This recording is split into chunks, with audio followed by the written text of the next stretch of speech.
Right, and we're on. Yes, everybody. This is our very first ever podcast. This is our podcast where we're going to be talking about life, gaming, geeking, and anime.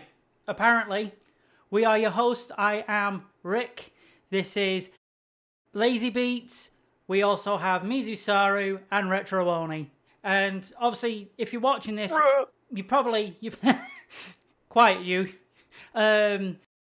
If you've seen us, like, we've got our YouTube channel, we've got TikToks, we've got, do we have X? We have Twitter, don't we? Yes, we have Twitter. Technically, yeah, we do. Technically. And admittedly, I'm in charge of that, and I do shit all of it. I didn't do shit. But we mainly do on the main YouTube channel. We still have our peak mid trash reviews. We'll still be doing them. Where we also have our TikToks where we do mini reviews and just basically any funny skit anime shit that we come up with. But we're doing this podcast just to basically get our thoughts out and just be a bit more on topic with stuff that's going on. Yeah. So and hopefully if this carries on, you join in every week and see us rip into your favorite anime or whatever. But on today's I'll start that again. Today we're just basically going to run through intros, tell you about ourselves, some of our favourite anime, and we'll also be talking today about Hell's Paradise, Fire Force, JJK Season 3, and possibly My Hero Vigilantes, but I'll be honest, I've not fully caught up. I've only watched 2 episodes. I was meant to watch the other 2 today, but like Alex and our Twitter, I didn't do shit. So you're so much further than me. And me. You've only just heard about it. You don't even know anything about it. I know more about the manga side of it, of the events. If there's any filler, if there's any filler sort of filler focused moments, then I have no knowledge. I have nothing. So good. You can go insane as we talk about plot points that we're discussing. You already know the answer to. Wait, that's every day. Oh, we discuss every it. Every day I'm insane. Oh, we discuss it, and then because he knows the future, watching him squirm, as he knows what's coming around the corner. But he can't say anything. I'm just going to turn it to Aaron and Dan's idea of an unhelpful video game guide where you're pointing to, like, where something's happening on screen with the game, and they're just there in the corner going, and I'm just there just as you go through the plot points. There's a reason. There's a good reason. I can't tell you the reason. You'll find the reason. It's a potential spoiler, but give me the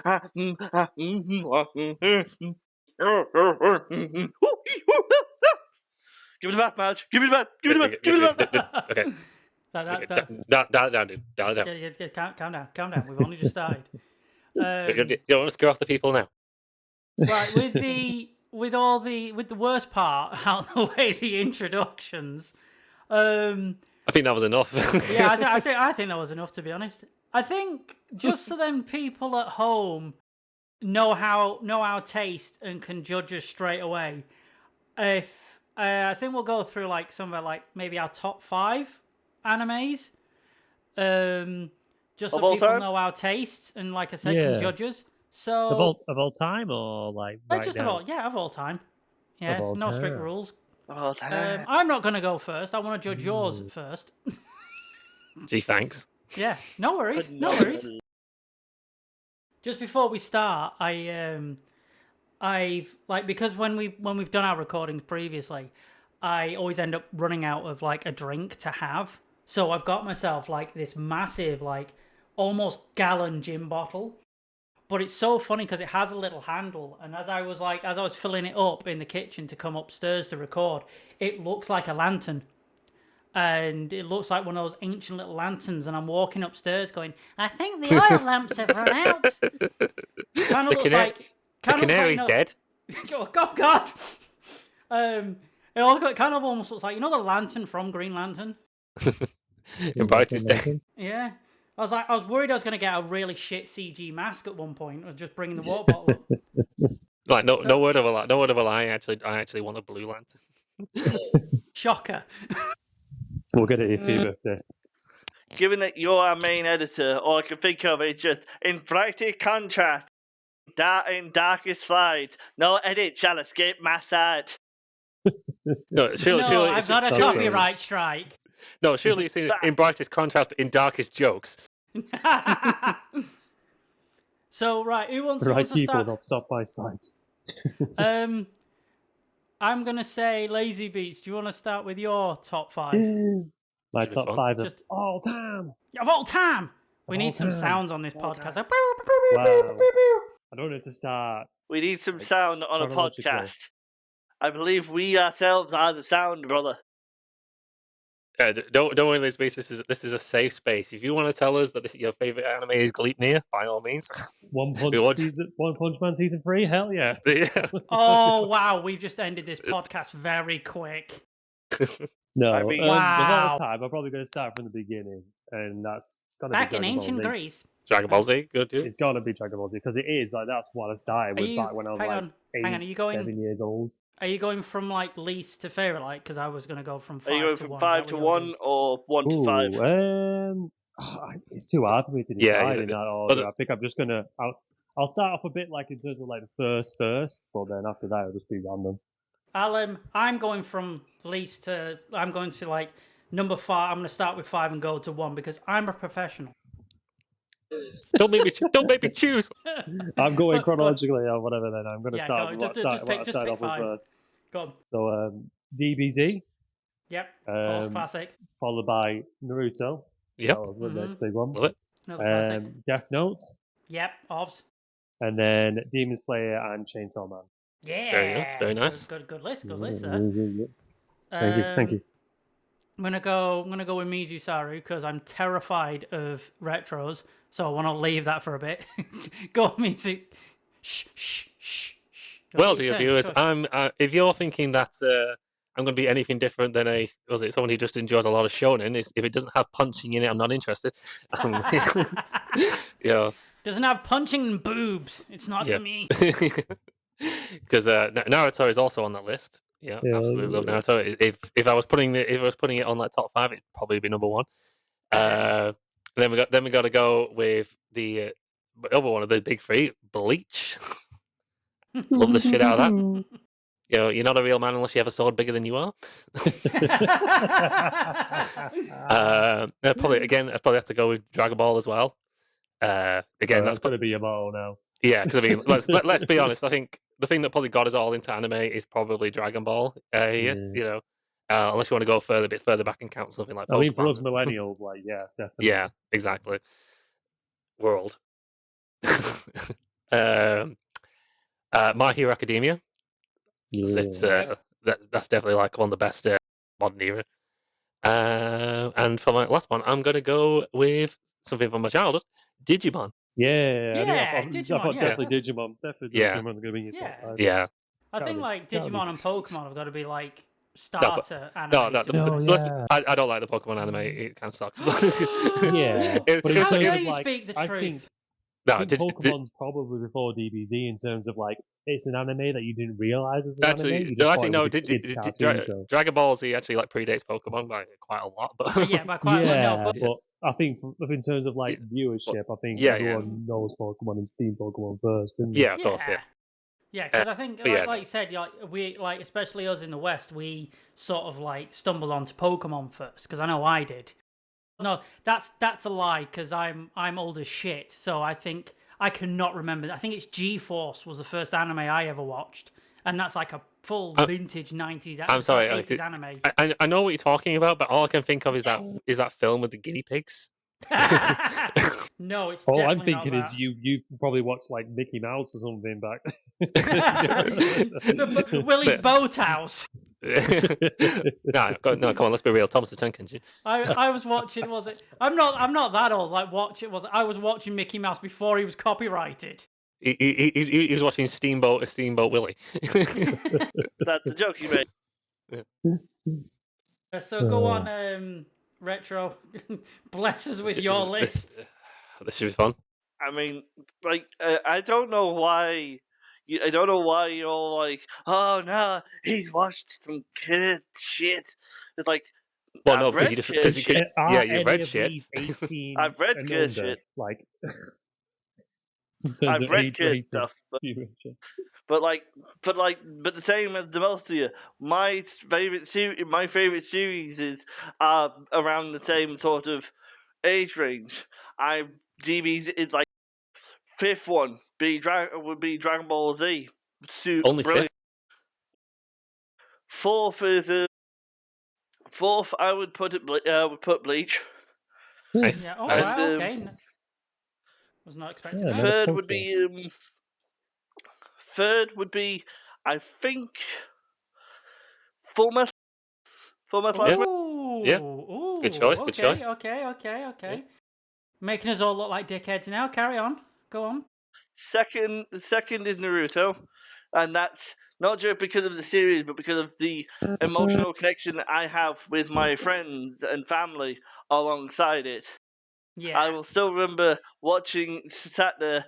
still remember sitting there in the small cubby hole where we kept the computer, where we kept the family computer, Yeah. and watching it with you, brother, on yeah. and then having that moment during the third Hokage fight where I'm entranced, take my glasses off my face, rub and clean the lenses, put it back on, and then go, Jesus! Because I didn't realize my glasses were that filthy, and I can now see color. I still can see in 4K. I still remember that because I still remember that it was back in the day where they'd have like one episode of Naruto split into 12 parts before TikTok did it. Yeah, on YouTube. Oh god, it was one thing with an episode, but I remember we watched. Was it me and Retro? We watched the Digimon movies the same way, and it's like, I mean, granted, obviously not very long, but like it was like an hour. And I imagine hour-long movies like split into like 50 different parts. You know, like every 2 minutes you've got to change the video. It's like for anyone under the age of like 25, you're never going to understand our pain. I'm sure we couldn't make a playlist. There was no adverts. We couldn't make a playlist. We couldn't make an impromptu playlist. That was not a thing. It wasn't even in the recommendation because it had to be shared across several different pages and several different channel pages. So you're just there like, this one's a bunch of numbers. This one's in hexadecimal. This one's in hexadecimal. This one's in Morse code. I'm sure I had when I started watching it. Like, I think because I started watching it before you guys did, and I'm sure I remember when it was several parts. The worst part about it was I'd start the first part in Japanese subtitles, and then the only one I could find for that episode, the second part, would be in dub. So then I'd go sub dub, Spanish version, sub dub, Korean version, and then back to normal Japanese. It was so bizarre back then. Is that your number one? Retro. No, that was my number. I know what number one's going to be now. Come on, this is obvious. Of course. It's number one, and I've left it in one. It's gonna. Yes, okay. I was expecting some furry shit, but yeah, no, One Piece makes sense. Yeah. Have you not realized the path 3 have furry shit in there? Yeah. Full Metal Alchemist has a whole Chimera stuff going on. Yeah, but it's furry light, isn't it? He's left all his real furry shit in one place. We just have to find it. We don't. It gets dug up after his death. Mizu. Mizu's awesome. Mizu made the perfect joke. That's the only reference I can make from that show. No, all the files, all of his secret files will get dug up once he's dead, and they'll all be redacted. But One Piece is one of the only shows I have watched that has like just these high moments that have made me actually cry. And I don't mean like, oh, I've got a few little tears. I mean autistic screeching kind of sobbing. Like full on ugly crying. Full blown. I'm on the floor. On the floor, the noise coming out of me is not even human.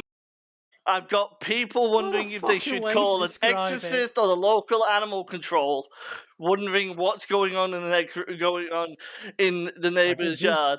And oh my god! I could just see you crying out like that that Vine video of that guy crying to his son, and everyone starts auto tuning it. Oh yeah, we harmonise on that. That was weird. But no, but yeah, if this doesn't work, how can we do Barbershop Quartet?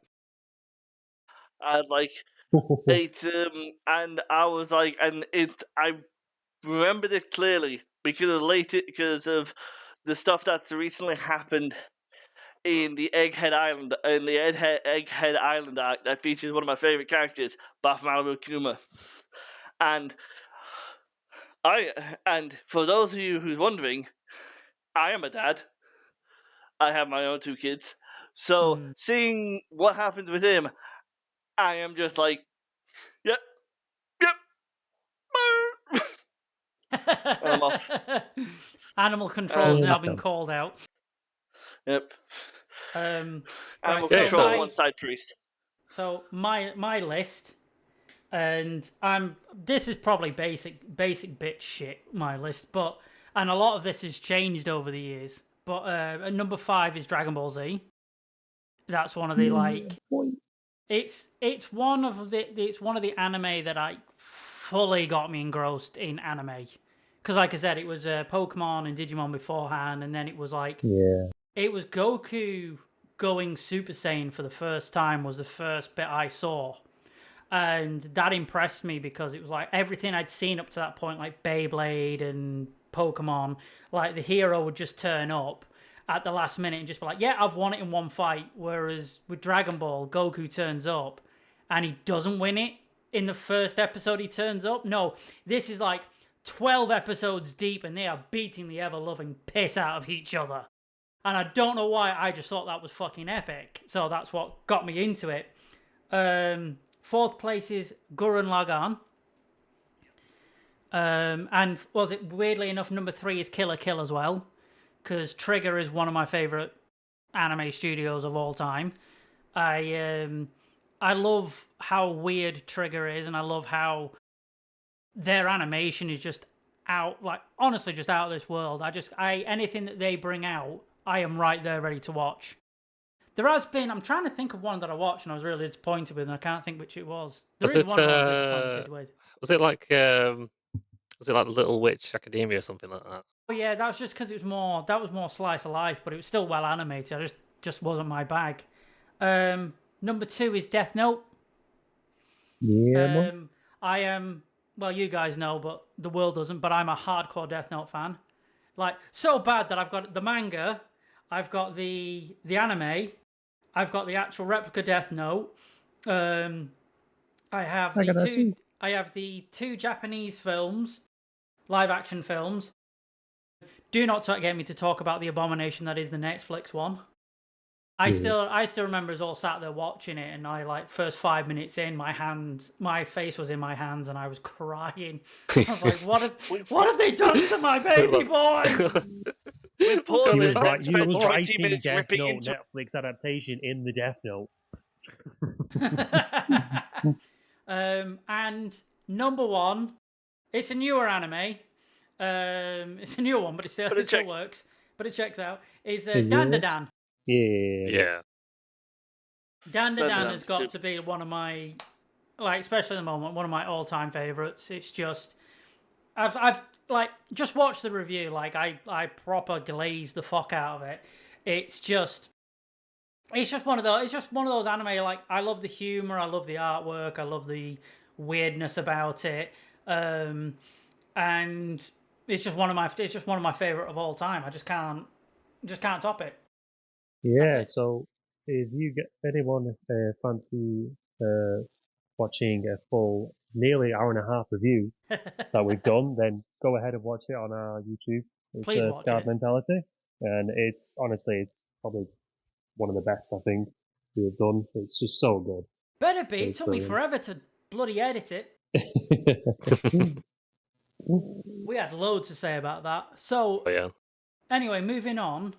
Because I think we'll talk about a bit of like news. Speaking of, was it like anime news? We'll talk a bit about that. Speaking of Dragon Ball Z, we've got we've had loads of news about that, haven't we? So yeah, nothing else matters because Dragon Ball is back. Woo! But Run, Ooh, yeah, bring it on.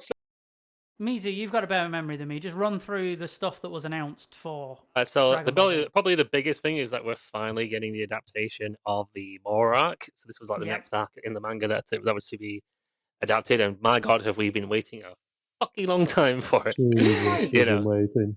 When did Super finish? Was it like 2013? Oh my! Well, it started like 10 years ago. Like, that's how long it was ago. So it must have been it's supposed to have been at least like 7 years ago. I've honestly, worst time gone. Worst time gone. I do not know, but it has been a long time. So yeah, this is definitely something we've been waiting for. Unfortunately, we have to wait a bit longer because before that we have what is probably been referred to as Dragon Ball Super Kai. Yeah. A project that many people are probably kind of wondering, but why though? But it seems to correct a lot of the issues that Dragon Ball Super had at its first run. It's that's Dragon Ball Super Beerus, isn't it? Yes. Right. Before we carry on with the announcements, because I want to talk about this before we move on. I'll be honest, I do not see the fucking point in this remake at all. I mean, I understand condensing it down to 6 episodes, but we have the film. Yeah. This is as bad as Spider-Man. We have 3 different tellings of this bastard. From what I can understand, and I think Totally Not, I sent a video from Totally Not Mark that kind of explains it a bit better. It's just basically like Dragon Ball Z Kai is like basically cutting out the filler, sort of like basically making the story sort of flow a bit better, and adding some stuff I think from the manga as well to just sort of expand on it a bit more.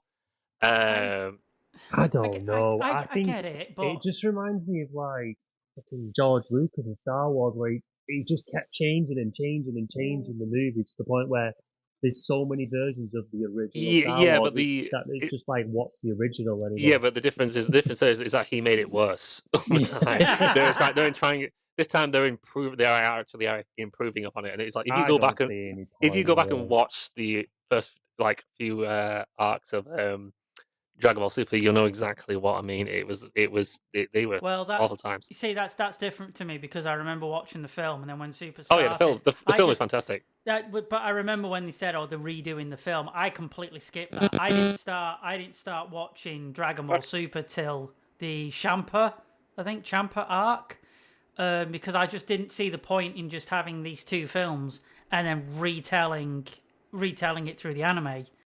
So like I understand that like the animation for the Beerus arc or saga or whatever you want to call it is really not up to par, but I would rather, if you're going to go and reanimate something or redraw something, why don't you just start with Dragon Ball? Do Dragon Ball and Dragon Ball Z. Because I'm not the biggest fan of Kai. I thought Kai was going to be like Full Metal Alchemist Brotherhood, and it wasn't. It was just basically it wasn't. It wasn't really like a redo. It was basically just cut out the filler from Dragon Ball Z, which granted there was a fair bit of it, and I think they sort of not even like redid, but just like basically animated over a few scenes. It was messy. It was definitely messy. Very messy. To be honest, I feel like if they were going to sort of redo any series, I think they should have just redone the original Dragon Ball, because that just does not same. That basically gets like next to no attention. Because I think I think redo, like I said, redo the original Dragon Ball and Dragon Ball Z, because that makes more sense to me, rather than doing Beerus. I see Dragon Ball Z being redone, but Dragon Ball, I don't think anybody would be, apart from the really hardcore fans, is without Super Saiyan and all things like that, no one's going to be really bothered about it. No. It is a shame because it is. Yeah, so sorry, you go first, Metro. I can see where Lazy's coming from, because it's a valid concern. It's an issue that like a lot of long-time series keep happening, where like effectively the series has evolved into a certain image, and it's a more recent one that people get attacked. That a lot of larger fan base have grown accustomed to and want. It's like with Z became a lot more of a fighter focused side, a lot of more focused fighting side of things. whereas Dragon Ball is much more of an adventure, much more of a, let's say, adventure comedy kind of thing.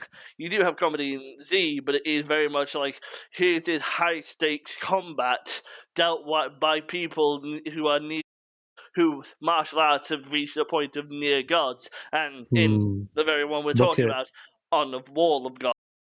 look at the start. Look at Daima. Like Daima's kind of like Dragon Ball at the start of it, isn't it? And I Yeah, don't it is a think bit. that Yeah, did well. it's funny because they keep seeming to want to go back to old Dragon Ball, but then course correct at the end. It's like GT is probably the best example of this, where they started off trying to want to make it a bit more like classic Dragon Ball, realized that wasn't flying, and made it Dragon Ball Z again. And Diamond, like the Diamond, was no exception. It's like it's like towards the end, it's like they throw in Super Saiyan 4 just to try and Well, get people more gripped on it. The problem with Daima is because he hadn't finished actually writing. They were doing it as they were going along, so that's why everything changed as it went along. And Oddly Daima was enough, almost similar supposed to to be like a and Daima was supposed to be a celebration of Dragon Ball, so that's why they did it as a kid, because they were trying to almost like was it pay respects to have the past all the and bring it all the way through.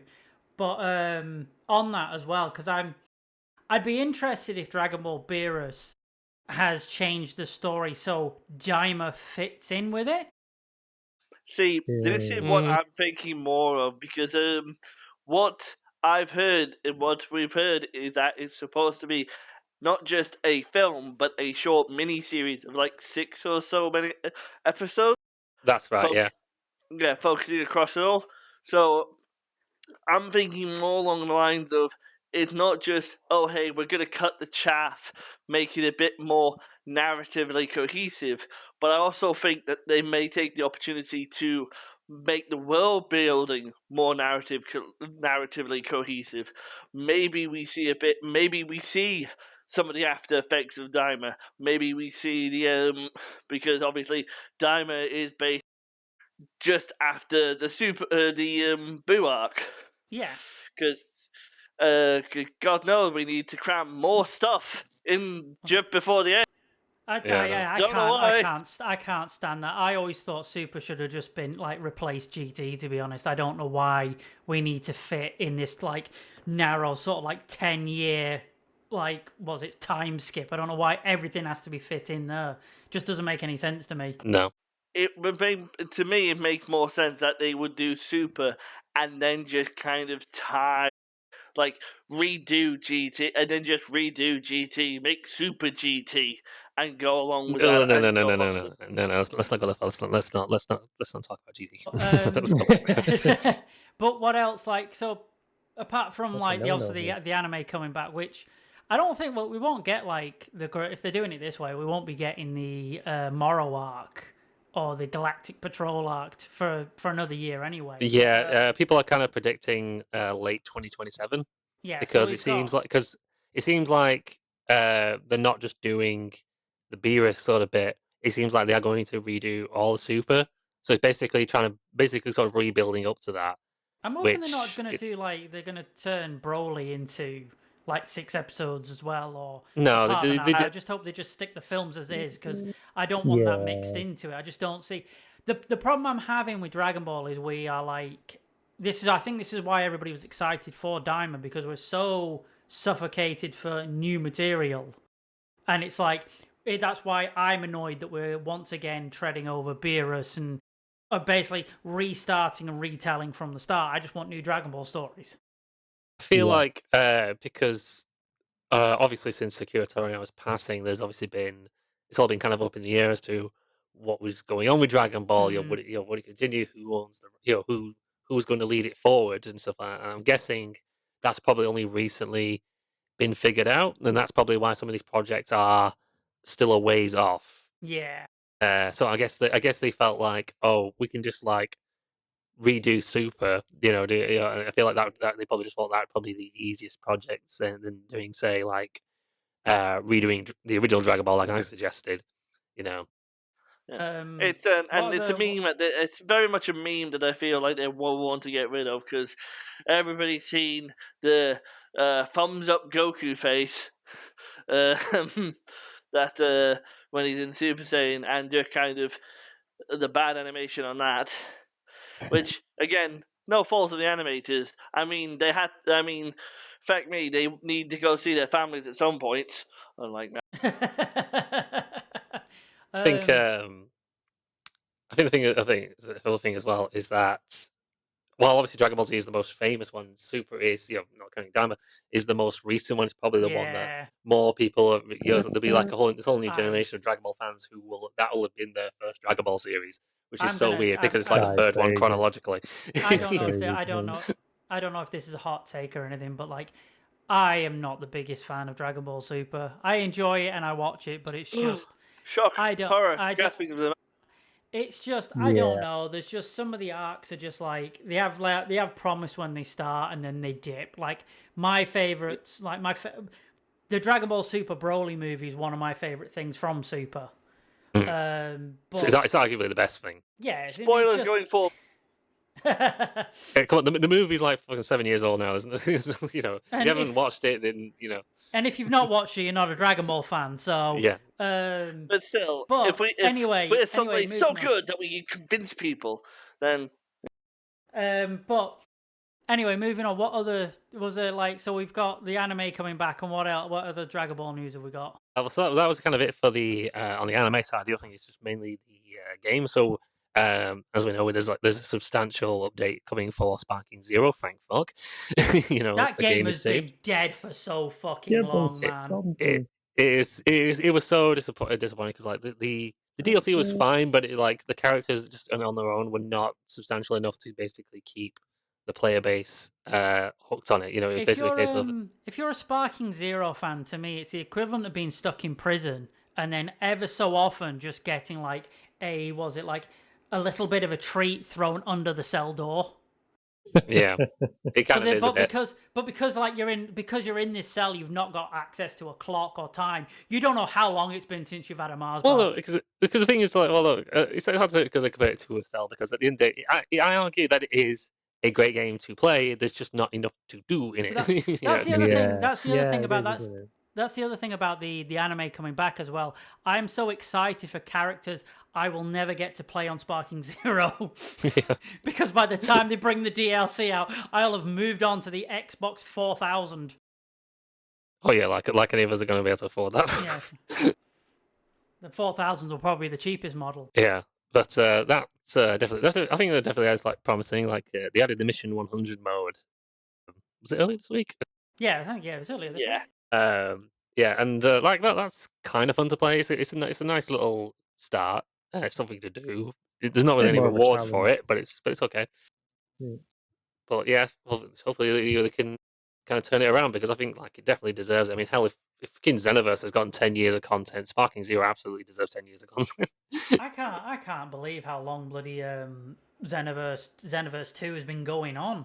That fucking thing's immortal. It's one of them. It's like, I mean, I've still played it, but my God, I just wish it would end because it's so kind of dated at this point. It definitely needs an upgrade to that, and that kind of leads into my next point because we have Dragon Ball Project 1000 was the other thing that was announced. A new game that caked up. What the fuck? And a new game. It's no one really knows much anything about it. Apparently, we're going to find out more in April, but it seems to be heavily inspired by Dragon Ball Online from back in the day. I'm kind of under the prevailing theory that this actually might just be Xenoverse 3 in disguise. It could be like a sister game or whatever you'd call it. I don't know. I'm not that smart enough to come up with a good analogy for it. But it's it'd be like a sort of spiritual successor is the word I'm looking for to Xenoverse, because I think Age 1000, the original Dragon Ball Online, was based in the Age 1000. And that was it was actually part of the canon, so it's basically set all the way in the future.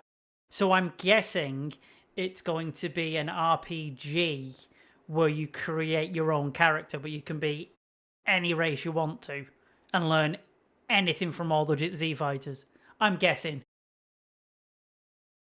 Is it going to be like the Apple iPhone? We're going to have Super Saiyan 56 or something? Well, it's funny. I don't know if you guys have been seeing online, but lots of people have been because they showed off a new original character created by Toriyama, which basically just looks like a mishmash of some things. It's basically like, was it slender looking, like looks like Gohan from like early Dragon Ball Super. He's just like slender, but then has like Chilai's haircut or something like that. But people have been calling him John Dragon Ball, and like John Dragon Ball. it's like the El Hermano memes from back in the day, where it's just like he's just like super OP and he's like one hitting everybody. It's like, this isn't even my final form. I'm only using like 0.01% of my power. Is there any more Dragon Ball news? No, that was kind of it. That was kind of it for now. Surprisingly, they haven't touched upon if the manga's continuing, which is strange. Which is, I really kind of hope it does, because I feel like the last bit of it was basically covering Dragon Ball Super Hero, and that was just painful to get through. But then, like, the last kind of bits had quite some promise to it. You know, we finally sort of saw Goku, Piccolo, Gohan, Vegeta, Broly all at the strongest, and it seems like, well, you know, they've been teasing, they sort of tease like, oh, Frieza's back, and he's got this new black form.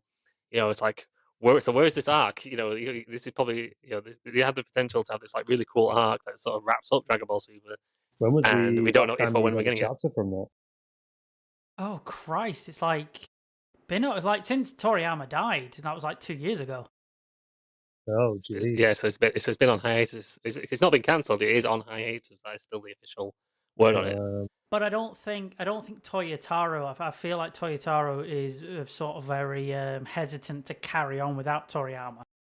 Yeah, from what I've been hearing, he's apparently moved on to a different project, so he might have kind of left that behind as well. It's also quite telling because in all these announcements, especially like for the Galactic Patrol, which was an arc that he wrote himself, they did not credit him as the author for it. They only credit Toriyama, which, you know, kind of makes sense, because it's like, you know, people are more likely to give a shit if it's by Toriyama, it's Toriyama's baby, not Toyotaro. But at the same time, it's like, but you know, Toriyama didn't actually write that arc. Toyotaro did. So, you know, it's kind of a spit in the face, isn't it? You know, really, from that perspective. So do we have any more news or anime stuff that we want to talk about, or should we dive into the three or four that we're going to be looking at this week? Yeah, let's move on. Let's go. So which one should we start with? Because we've got Hell's Paradise, Fire Force, My Hero Vigilantes, and JJK Season 3. I feel, personally, starting with maybe the weakest of the lot, because I kind of want to leave JJK Season 3 to the end, because that's going to be a meaty one, that. But the only thing is a toss-up between which one's shitter.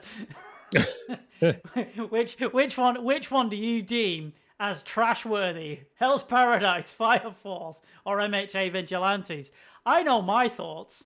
I think it's weaker based on how many of us know. Like for me, I don't obviously keep up with Fire Force or the Vigilantes, so it'd have to be one of the toss-up between those two. So probably Fire Force, to be fair, considering I have things to say about Fire Force. So shall we start with Fire Force? I'm just trying to find my notes. Right. Because Fire Force, like Season 1 and 2, I'm sorry, bangers. Like, they were so fucking good, Fire Force 1 and 2. Like, animation, story, everything is so good. And then Season 3 started, and we started down this absolute, like, trend of, was it Attack on Titan, where we're going to go, this is the final season, Part 1, Section B, Subsection A of Paragraph 45. And it's like, no, we've split it in two, and Season 3 has, like, been so... Like, I don't know, it's just been really off with me. I'm really struggling to get into it. Yeah, the first half of it, I definitely don't think it was great. I feel like it was kind of the weakest of it, because to be honest, I didn't like Season 2 that much. Season 1 is absolutely banging, I completely agree on that. But 2 was kind of losing me, because it was just kind of all over the place. And I feel like Season 3 is kind of the same, but now we're in the final part of it, and it's basically speedrunning stuff. It's just downed all that Red Bull, and it's just going for the finish line. Because I I have got notes on the previous episodes, and I don't know whether because I'm trying to look through them now, and it's just like there's not much to say. I didn't have a lot of notes for it. Just like it's I don't know. I can't I literally can't get a lock on Fire Force, which is a shame. I don't know how you can. Honestly, it's such a hard thing to get into. Because it's like we had this like there was a bit of how do I put this? Like there was a bit of a like trend, like it was going up a bit when Benimaru was fighting his what was it, like his boss, his trainer? It's like his dead boss's doppelganger, basically. I got completely baffled of like, this guy has never been mentioned before, as far as I know. He's appeared up, we've made a big drama about it, and then they had the most underwhelming fight I've ever seen in Fire Force.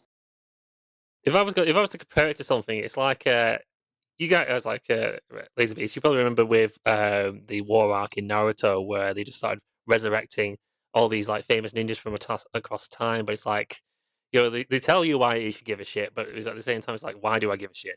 Yeah. You know, they're not really showing why I should fucking care. But then, like this last episode, this episode 4 was so bizarre for me because it's like, so you've got all these pillars appearing from the ground, and it's the great cataclysm has finally happened, and all of a sudden, Raffles, the first, appears, and it's like, for one, that is a stupid ass name to begin with. Raffles. You're like, Raffles here. It's like, Waffles. I'm sorry, you're supposed to be Wascally Waffles. You're supposed to be like, you're supposed to be the god of this, like, this was it, saint or something. Your name is fucking Raffles. That's what you name your cat. Raffles.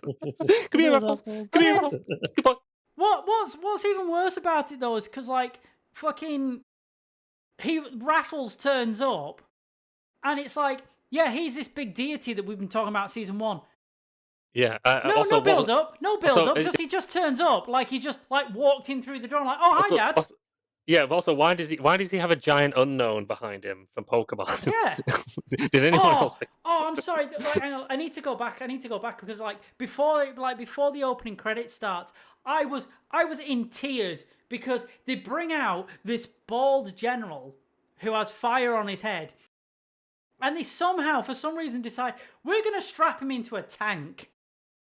So they strap him into this tank and they're like, right, he's gonna be like, because what was it? This big, massive metal star stun thing has just appeared, and they're like, I know how we can deal with this. We're gonna fire a bald geriatric man at it. So spoiler alert, it doesn't work. Yeah, they fire this old man at 100 miles an hour. There's a loud bang, and what was it? Who was it? Someone just suddenly sounds like, was it Master or something? They're like, what? How did that happen? Like, what did you think was going to happen? Yeah, but it's what weird is because like one of the other guys like glazes it up and says like, oh yeah, that should have worked. You know, like that thing must be really tough. It's like, all you did was launch an old man at him. What? You launched a pensioner at a giant metal object. What were you thinking was going to happen?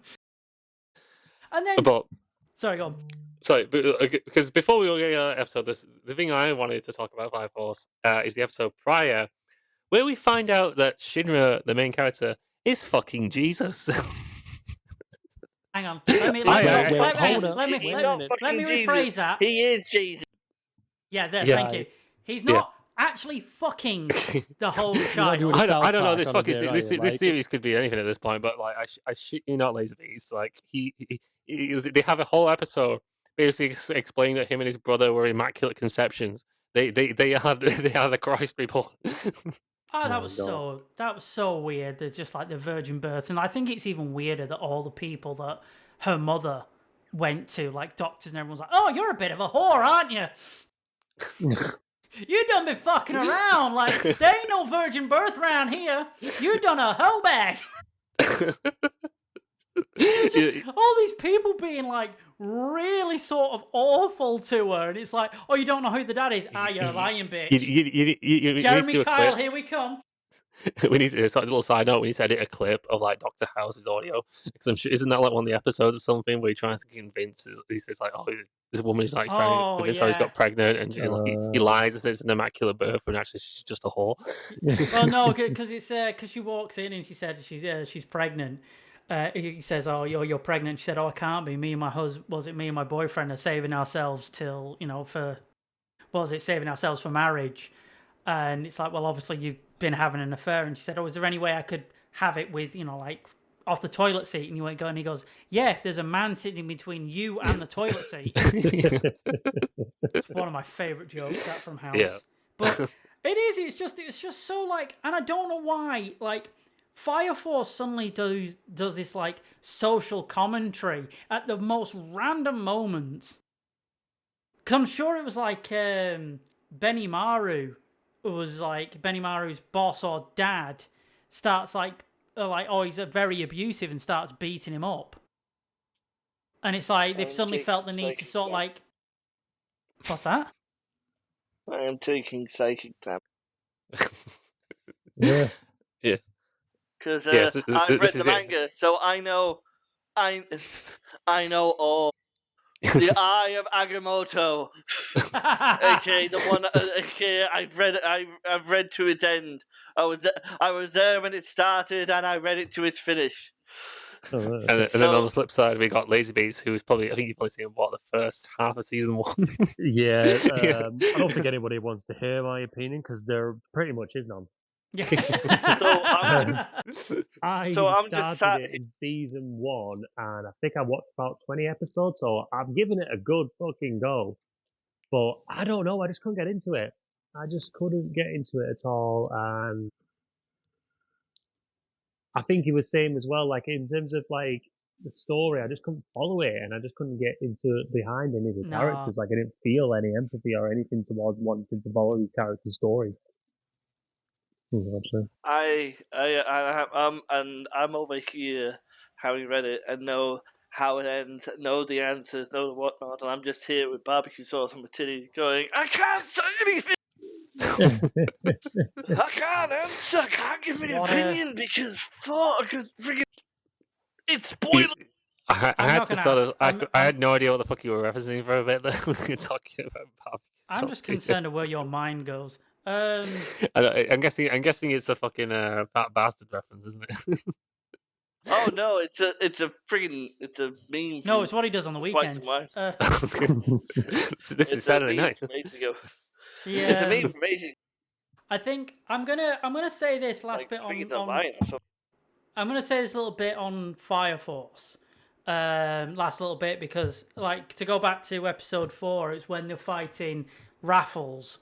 The little kitten. No, when they're going to find Raffles. And he suddenly merges with this big metal sun shape thing. Oh, and no. It was so funny because as soon as he transformed him, like, he became Andros. So I was screaming like, Shinra, do a barrel roll. And again, this guy has been talked up about since the first episode. And like, we had it all talked about in season 2. And then Shinra just shoots himself at light speed and headshots a fucker through the skull. That's it, he's done. He sinks into the water and he's like, oh, okay.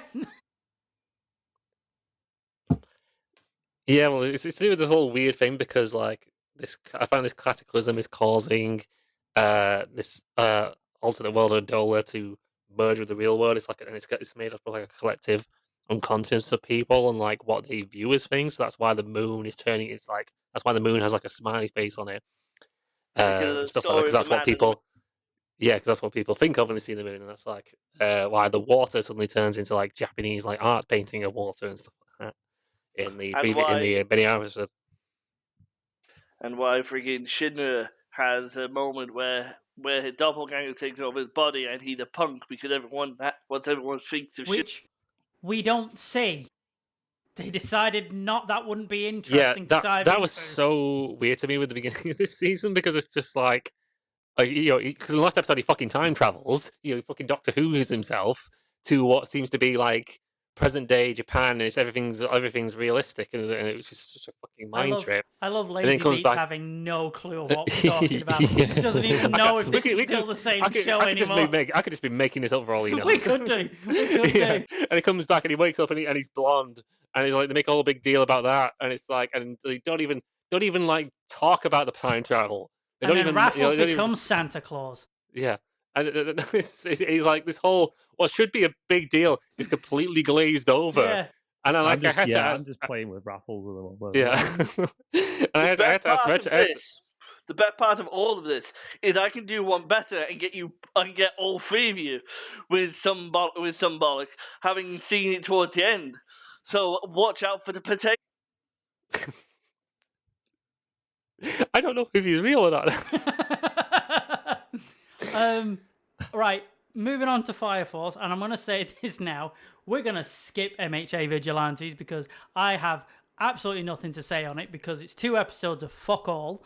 I think we'll talk about it. It's 3 or 4 episodes of fuck all. I think once I've watched all 4 episodes of fuck all, we'll talk about it next. I'll just quickly say, because I think you said you've not seen any of it, Lazy Bees. I might start. I do want to start it, to be honest. So it's fine. Like it's fine. It's not like that harmless. The But to be honest, definition of fine. yeah, it's just there. Fine. It's like, I mean, it's like any spin-off series that, like, they're never anywhere near as good as the original. And I think, especially having just come off the final season of My Hero Academia, which is fantastic. So, just absolute cinema. This is kind of a consolation prize, really.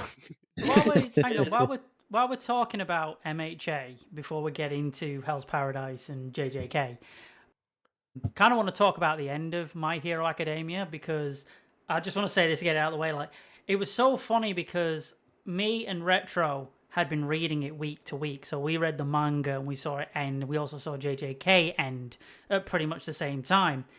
And I was completely baffled because nobody liked the end of MHA. Yeah. But out of MHA and JJK ending, I'm sorry, MHA ended how it should have done. JJK was a fucking disaster, as far as I'm concerned, at the ending. I'm not to spoil anything. That's just my opinion. I don't like the JJK ending, but me personally, I really liked the MHA ending, and I think a lot of people get it mixed up or screwed up when they say about, like, because I think everybody had this image of, like, Deku becoming like a Goku kind of figure and being this super strong All Might figure, which Deku never was. The whole idea was all of society in MHA were basically sitting on their hands and watching the world go to shit because, it's all right, heroes can save it. Heroes can save it because nobody themselves believes that they can be the ones to lend out a hand. Like, people think you need to be these big heroic figures to make a difference, and it's like, you don't. Sometimes you just need somebody to talk to. You don't need a Superman. You just need someone to have a brew with and talk about your day. That's all you need. Yeah, that is the point. That is the point of the series. The point is anybody can be a hero, and a lot of people have just completely missed that point. I've read the first 5, like 5 or 6 chapters of My Hero Academia, and from that alone, I knew immediately that by the end of the series he was either going to lose his powers or die. I knew from those first few chapters because I could tell straight off the bat with how self-sacrificing he was, how dedicated he was. Before he even got the powers and whatnot, I knew exactly that it was going to be. The message was always going to be, it's the powers and the stuff are just tools. It's you yourself who's the hero. Yeah. Oh, he was going to pass it on to the next one and the next one. Like, just like, oh my dude. And it was one of the things I knew. Because of the way they set it up, which baffled me when, obviously, as you'll probably have checked and heard about, the vitriol that came out about the ending. And I'm like, hi, I am Hi, I am class autistic with the non-ability to see social cues and pick up on the slightest things, and I could see it. Well, I think it's just because like there's the My Hero Academia community is probably one of the worst in anime communities. Like, there's just so many toxic fans of it, and it's like they all have this like they all wanted this idea of Deku and Bakugo ending up together, and as I mentioned before, like Deku being this like super powered hero. It's just like no, they just completely missed the point of it all entirely. But I think as far as I think as endings go, I feel like My Hero Academia has one of the better ones for a shonen series. 'Cause I've seen a lot of series end, and it can often be really messy. Like the only other one I could think of that I feel like because I nailed the ending was that I've seen at least anyway is like Naruto. Like Naruto had a great ending, but even like some of my favorite ones like Bleach. Bleach's ending is messy. Hopefully that's something they fix in the anime, but we'll see. Yeah. And me and Rick, we've been reading a lot of mangas. We've been reading a lot of mangas recently, where like we've seen our fair share of messy endings because of the high mortality rate of new manga. It seems to be everywhere. It seems to be everything these days. You've got the really promising series that are suddenly having to come out with an ending out of left field because they've been cut short so soon. Like Altair, the like gets set up, does all this cool stuff, dedicating his experience to this, and then the final boss just walks through the door and goes, "Oh hi, yeah, we're here. Bad guy over there. Let's work together." Boom, and then they take, and it's like, what the hell? But it's an annoying thing of the it's just yeah. A lot of these series these days seem to be having a very messy ending, as it were. Yeah, And I think you when you're trying to end a long running series, you're going to trip up. I mean, look what happened to Stranger Things. Yeah, Stranger Things kind of hop, skip, jumped, and fell on its fucking face very hard. Like, I mean, it fell so Game of Thrones. hard. Wait, It's Oh so yeah. hard to have a finishing product that just actually ends well, isn't it? Like, to be fair, like look at anything. I think majority of anything out there is just always lands on a bad note. Or to be fair, it's just impossible to please all fans, isn't it? Well, No. yeah, that's the because you've Well, got real it's because you've like got your own built-up reason. expectations, and you build your own headcanon on how you think something Yeah. should end. And when it doesn't meet that, you start kicking off like a spoilt child. I mean, it's like even the thing is, even when we do get a good ending, not even then, it's like you can't please everybody. It's like Attack on Titan. That was another one that everyone didn't like when it ended in the manga, but then suddenly changed up on it in the anime, even though nothing really changed much. you know, so it's just like I don't know. I think some people are spoiled babies sometimes with these things. I just think Yeah, I they're think some spout people babies. I think some people just have a twisted idea about how stories work and what the author wanted to tell, like with MHA and stuff Mm. like that. Because, well, it's like Stranger Things to me has been so eye opening to how some people don't understand literary devices or understand what like the fact that people don't understand what a plot hole is when it's like either a continuity error or an inconsistency. It's not a plot hole, or it was like certain things in Stranger Things were like, oh, well, how can this happen? It's like, well, it was explained 2 seasons ago. It's not a plot hole. You forgot, motherfucker. Yeah. It's It was just like so many like bizarre, and I'm realizing that I feel like I've said this before, like, and I'll probably get a load of heat, and it's our first podcast, and I'll probably tank us now. But Great start. I find that like brace yourselves. I find sometimes, especially anime fans, use literary devices as a form of quality measurement. Mm. Like I hear retcon thrown around. Oh, it has retcons in it, so therefore it's not good. And it's like, no, retcons happen in stories all the time. They're necessary. Or like, it's how mystery works. but I hear like people going on about, oh, there's no character development in this, or like Goku's a bland character because he doesn't change. It's like, no, he has a flat character arc. Things happen around him, and he reacts to that. I mean, Totally Not Mark does a lot better sort of like explanation of this kind of stuff anyway. But again, people hear a word and then they jump on it and think that's a way to judge the show.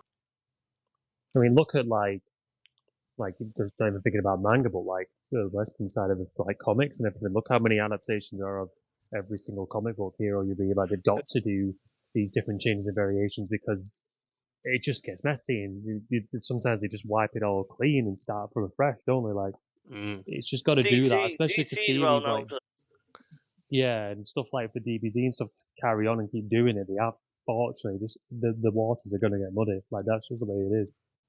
Yeah, I think everyone has their own sort of interpretation of these things, and everyone has their own ideas of how things should end. But I feel like people forget sometimes is like these are not your stories. These are the author stories. These are the manga stories. These are the stories they are relating to you. These are their stories. You know, like how they want to do it is entirely up to them. If you don't like it, tough shit. You know, that's your fucking problem. You know, but it's like. Yeah, let's move on. I was going to say, sorry to cut you off. I didn't mean to just kick you in the nuts there. But so, should we talk about Hell's Paradise? Yeah. I've not watched it. You've not watched episode 3? No, but it's come back now, hasn't it? Yeah. Yeah. It's like 3 or 4 episodes, I think. Yeah, I've not seen any of them. I didn't know it'd come back. Right, but I told you this, Ben. But I'm guessing you've read the manga. Nope. Wow. I haven't. Surprising. Wow. It's on Webtoon. It's on Webtoon, though, so I'll get on top of that. But yeah, kind of weird because I also thought it'd be something because I don't know why I always thought Hell's Paradise would be kind of a bit more up your alley because it is kind of a weird show. Yeah. But yeah, because like we've got 3 episodes to sort of talk about, but I mean, obviously, as we go forward, hopefully, if we can record this, we'll be able to talk about 1 episode at a time. But I'm gonna say I like the opening. The opening credits. Yeah, the opening's good. Yeah. I still prefer the first one though. I know you. Yeah, this is a hot take, but like I did like the first one, but I prefer the second one. I knew you would. I knew you would. The thing is, like for me, it's like because don't get me wrong, like the visuals are always like fantastic for the opening, even if I don't like the song.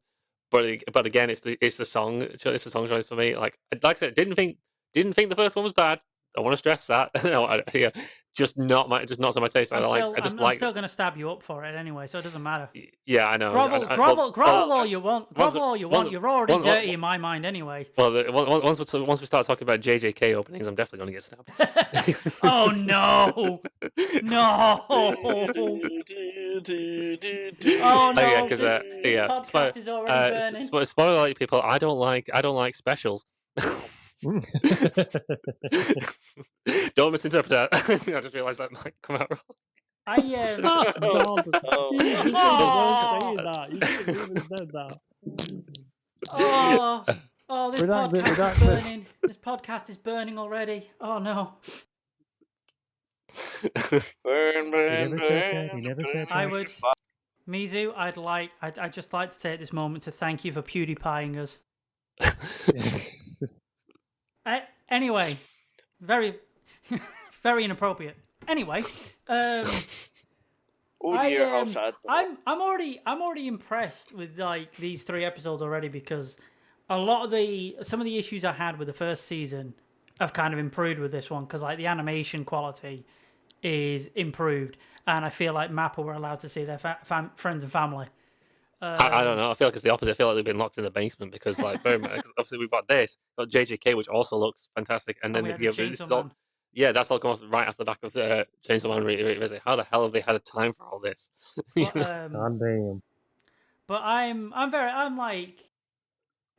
gonna say like I'm not very gripped by the story of Hell's Paradise. I enjoy watching it and I enjoy seeing what's going to happen. And to be fair, like the first episode I was happy with because we brought Yuzuria back, and oh boy, have I missed that woman. And it helps as well that she comes back in that nice little Chinese dress. Oh god, yes.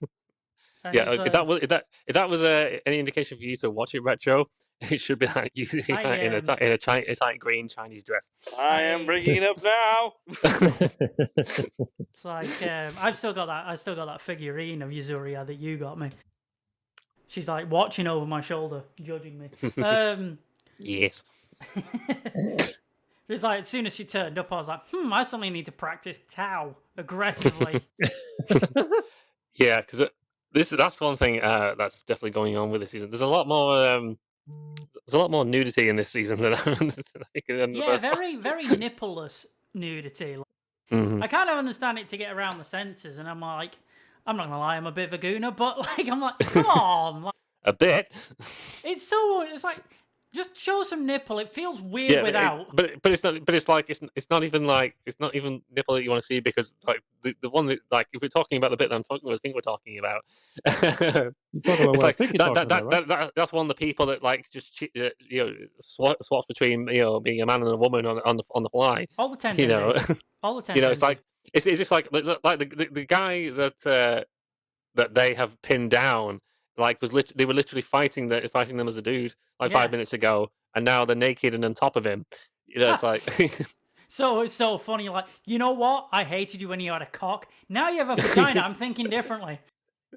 I feel like you just got to cut to the Ted scene. You know which one we're talking about. Yeah. Also, I don't know why it's taken me. Like, I've read parts of the manga. I've watched all of season 1, and it's only just dawned on me that all the Tenzen's hairstyles are based on flowers. That's Thank God these guys didn't pick that up. Yeah, they're all just like, because a half plant, half soul. I don't know, the half plant something. Retro, as I've been explaining when I've been playing Expedition 33, I'm not very good with subtext and little details. I'm just here. I'm just here to punch things. I think there's another message Missy said when he started, but that I think we should have maybe had a recap on season 1, because I'm enjoying it and I'm enjoying watching it. But to be fair, I've completely forgot like a lot of it, so it's very hard to kind of like get back into like the plot. But to be fair, I'm kind of just going with the flow at the moment. To be fair, I probably should have rewatched our review on it. Yeah. Again, the review of Hell Paradise season 1 again is on our channel. Please go watch it. We're not plugging our YouTube channel at all. We are aggressively. This one's a hell of a lot smaller than Dandanan, so yeah, this one's about half an hour or so. It's a lot smaller only because it's cold. Don't judge us, please. Don't judge us. It grows on you, I swear. It's not a shower, it's a grower. What was it? There's a funny moment, like, 'cause I'm looking through my notes of like episode 1, and it's with the guy, like, not Bakugo, as I call him, and his brother, who he has a really fucking weird, strange relationship with, and he's fighting that Dragon Blade guy, and he starts grabbing hold of him and then gets punched, and all I can think of is DBZA when Jace keeps getting punched.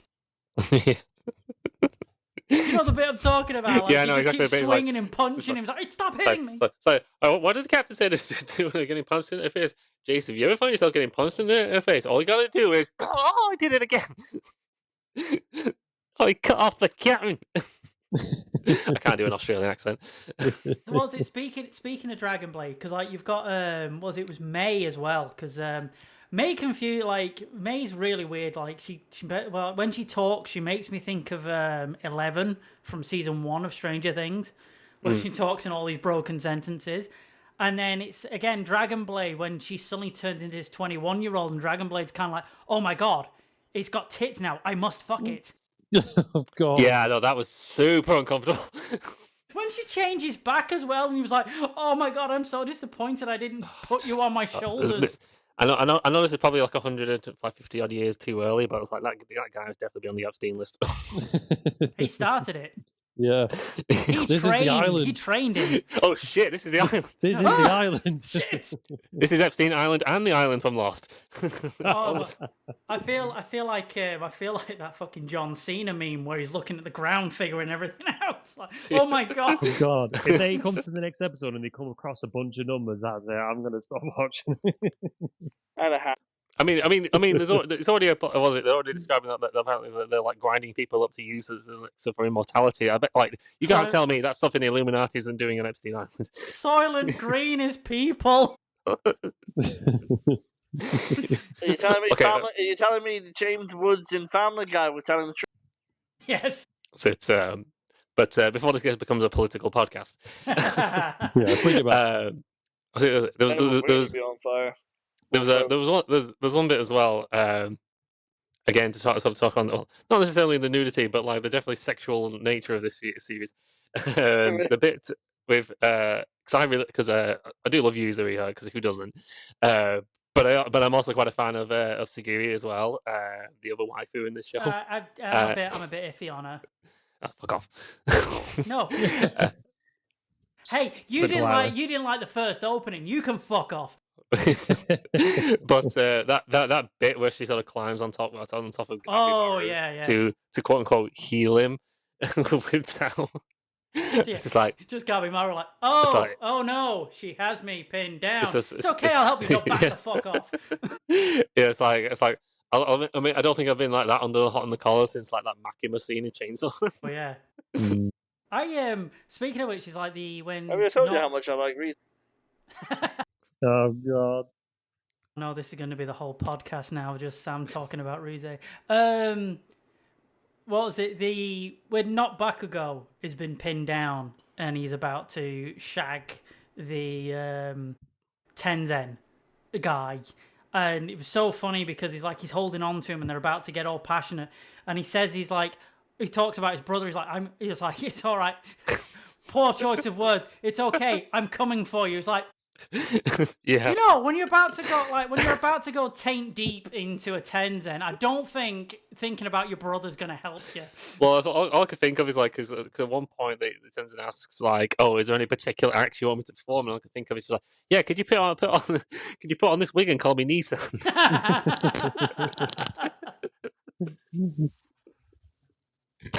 It's a weird show.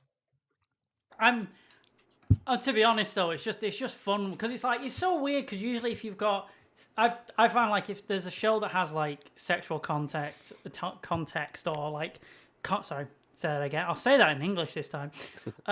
When the show has sexual content in it, I often find you can either get a bit crude or a bit uncomfortable to watch sometimes. But this one, I don't know why it just. When they have the sexual stuff in it, it just leaves no impact on me. So it's like, yeah, it's just a weird fucking show. It's like I said, it's like I watched. Maybe we're a bit desensitized to this. Well, no, it's like I went watching Housemaid with a friend. Was it a week or two ago? And I was under the impression that this film was going to be raunchy as fuck. And no, it's quite tame. And like the sex scene that Sydney Sweeney has is kind of just like more artfully done, I'd say. Whereas I was expecting your Euphoria type sex scenes where they're going at each other like gorillas. It's like, and it's like, no, it wasn't that at all. All I can think of is that meme was like Wario just. No, all I think of is the Donkey Kong one, which is going. Just slapping his hands. Sounds like a fucking seal trying to beach itself. So, do we have anything else to say on? On what's it called? Hell's Paradise.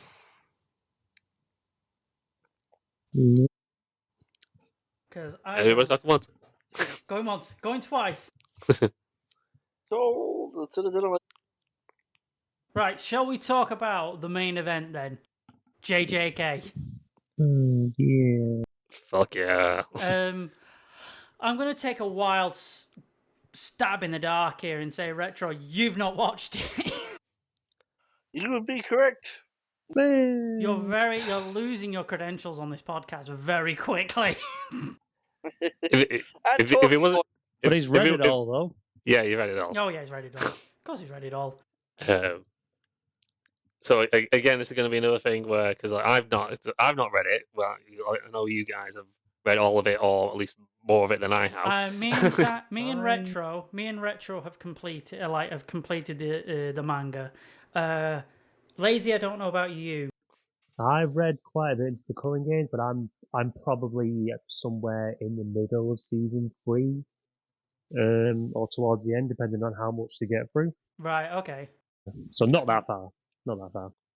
So to start with, I know Mizu's already dropped himself in it, but I really like the OP. I really like that. To be honest, not so much the visuals. I just really like the song. No, to be fair, like I do like this one. I do like it. Oh, okay. But oh, God's sake! But God help me. He's loading the chamber and aiming for. There's a but. But to me, my favorite is the one, and I know you're not going to agree with me on this. Is my favorite one is Where Our Blue Is from the was it Inventory arc? I'll give you that. I love that. I love the opening, like the animation and the song Like, I'll give you that. That song is on my place. Yeah. You'll also get one stab. You won't. Or what was the very first one called? Is it help me out here. What was it called? I can't remember. Is it like Kai Kai Kitan or something like that? Something like that. I can't remember, but that's also a banger. Yeah, you're right. But yeah, so it's like to me, it's just more a case like these aren't bad. They're not as good. Is the problem? Like some of these other ones set a bar very high. Well, you know, that's just me. So, like I said, I think we'll try and go through each episode because, like, obviously JJK is the biggest thing right now, and there is quite a lot to talk about. But like, the first episode, I was so blown away because it's like it does not look anything like season 1 anymore. Like, we are getting really fucking abstract and really bizarre with it. And then the funniest thing for me is like when you see Yuji walking around the city, and then all I could think of was like, because you see these bat things, I'm like, oh, that's where the demo bats from season 5 went. Their agents got them a new gig. They were like, we're done with this shit, move on. But I just like, it was so like, I don't know, but it was, I just thought it was like absolutely insane, just the shit that they were doing. Like, it looked like some sort of indie film or indie anime film. It's so like nothing I was expecting from JJK at all. Yeah, it's was it me and Laserbeast? We went and watched it when they showed it in the cinema. Oh yeah, I forgot. Back in November, they showed the first 2 episodes, and it is almost like cinema level quality. The animation for it, and it is weird because it has definitely evolved since season 1. It's even different from season 2, but it definitely has like it has a weirder vibe. Yeah. I feel like it has a darker vibe as well, and maybe that's probably a bit more fitting with how the plot is progressing. Yeah, definitely. Well, yeah, because it's leading on from the Shibuya arc, isn't it? Yeah. Like it'd be a bit weird if like all my friends have died and then Yuji's just back. Oh, then again, it's fucking anime. It could do. Oh, my friends are dead, and just go to this fun like da da da da da da da. Plus, there was some filler episode where he's trying to save a cat on top of a tree or something. Well, there's a bit I want to talk about. Hero? My friends are all dead, but I'll save your cat.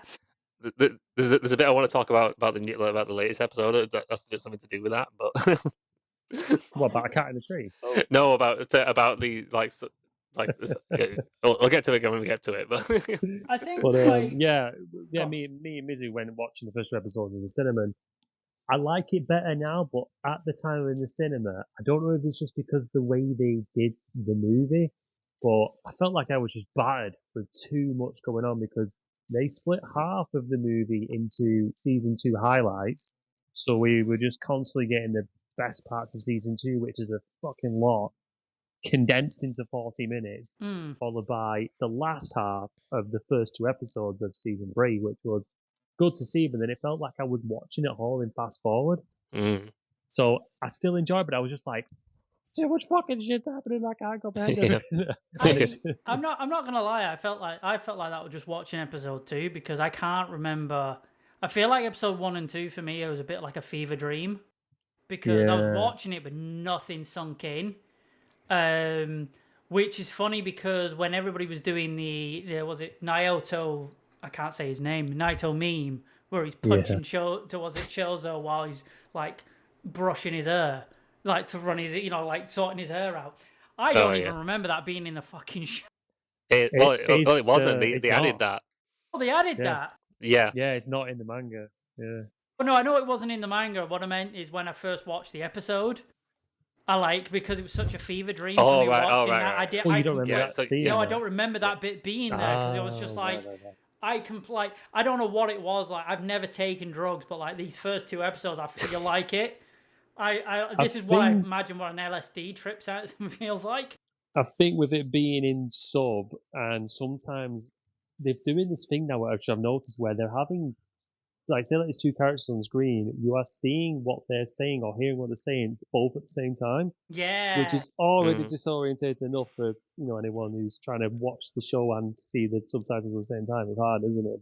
As a dyslexic, now they're doing it a lot nightmare. where they're seeing 2 people speak at the same time and the 2 subtitles are coming up as well. And obviously with the speed of the characters, considering like we've seen that Naoya guy being incredibly fast, it's like, where do I look? Yeah, they do kind of. It just kind of go by very quickly. I remember, I love it. I remember when it's been great, but it's been hard to keep focused. Yeah, I mean, it's like one of my sort of complaints with those like first 2 episodes is when they have that like shot that explains the culling, that explains the rules of the culling games, which like my god, for me, obviously, like not seeing this before, like and like. Oh, these rules must be important, But then it just like it's on the screen. It's on the screen for like 3 seconds. I'm like, I didn't get a chance to fucking read any of that. It's literally as quick as reading the terms and conditions of any any contract or any app that you download. Yeah, you're just like, I agree. Yeah, you will have your mouth sewn to the butthole of another person. It made me think of like when you get to the end of like a drugs advert or something. Side effects may include. Blah, blah, blah, blah, blah. Yeah, exactly. Was it bleeding out of anus? And death. How is side effect to death? How is that a side effect? I mean, it doesn't help even reading it in the manga, to be honest. Like, you still got as much time as you want in the world to read it and look at the rules, but to go through that many and keep it all, in your head in terms of like, oh yeah, I remember that. It's just too much. Yeah, but it's daft because they do that, but then literally the 3rd episode is an entire lore dump where they basically explain everything in fine detail. It's like the unskippable tutorial part of a game. And I'm going to say this now, and I know I'm going to get fucking heat for saying this, but this also runs into one of the biggest issues I have with JJK. And no, before anybody starts screaming at me, I can read. I'm dyslexic, I just don't read well. There's a difference, yeah? And he can't read fast. Yes, exactly. I can't do much fast. Don't talk to my missus. But what was it? The problem I have with JJK is the over complexity of the shit that they do. Yeah, and it's like I could not at the end of the day, from what it sounds like, the culling game rules are pretty simple, but you could not get it from that. They overcomplicate everything. Oh yeah, that's been there since the beginning, and people are very aware of that. They take the piss out of that online. You see all the time of people doing funny TikToks and YouTube vids about the complexity of the rules of bloody cursed energy and cursed spirits and cursed manipulation and domain expansions and all that. It just that's why Yuji has been one of my favourite characters in JJK because I love it when he fights, because when he throws a punch, he throws a punch. Yeah, when he throws a punch, there's none of this right, if I curve this at an angle at 30 degrees, but if Newton's laws are right, and it's like, just punch the... I don't mind a bit of complexity, but I think it's better when you have something simple and do a lot with it. It's like... and build upon it slowly, brick by brick. It's like... To give my best example of this would be Death Note. So Yes. the Death Note has like it's like Yeah. 10 rules, isn't it? Like 10 things. There's certain No, like, I think things. there's more, but the more important one is you Yeah, write the name but down. there's like a small amount of like set rules for it, and the entire show is basically around this one. So basically got the main character and how he uses that, and he uses it in such clever, complicated ways, and that I feel like that is far better than just like making something needlessly complicated. Yeah. Yeah. Of like a punch is a punch. I don't need to hear some like backy levels of explanation as to the wind drag of this punch as it's colliding with the force of someone's face. I don't know if it's just because like we're getting older or something, but like also speaking of like Naruto and like how they explain about chakra, and then different people have special inherited like aijutsus and Yeah. genkai, and then you learn about the wind and the earth and the fire and electric abilities, and then they build upon that in like Shippuden in terms of like, incorporating it.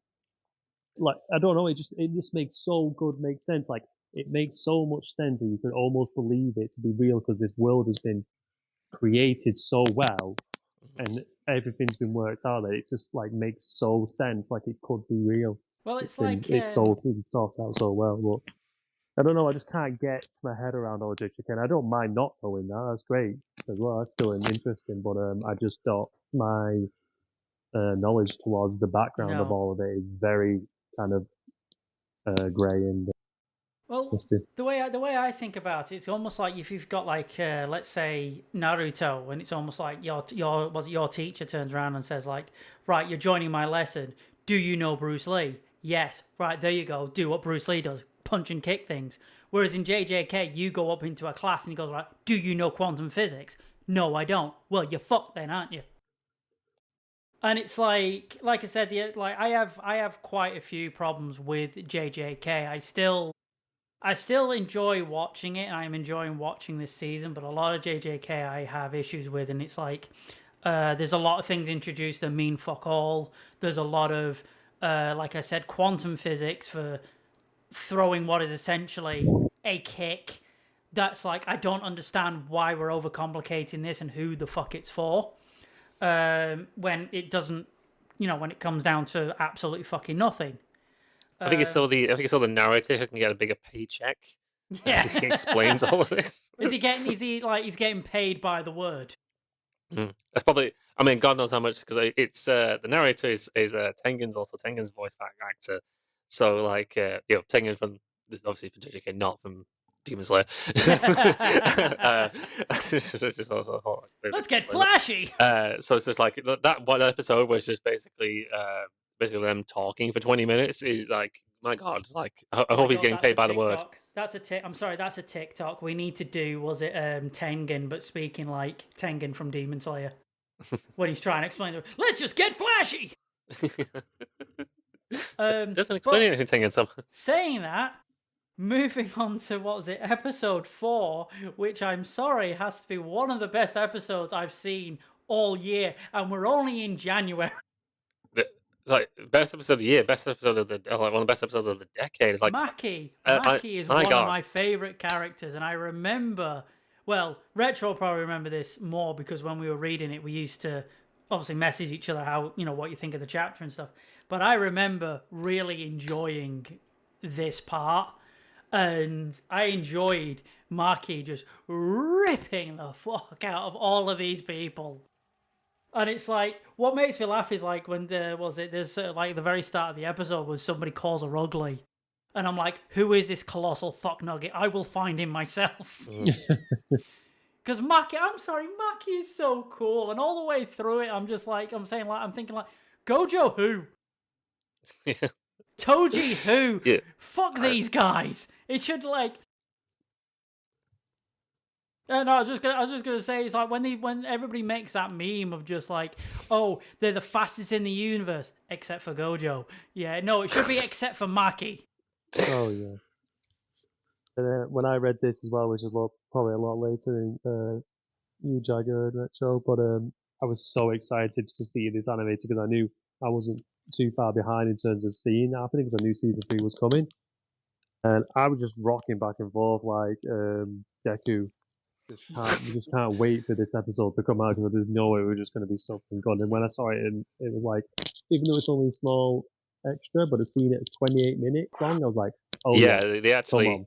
actually did very little, showed very little doing. Actually, went for a longer runtime just for this one episode. That's like Yeah, I know, like they're gonna be like 5 minutes or so than more than normal. It probably doesn't seem like much, but it's a big deal.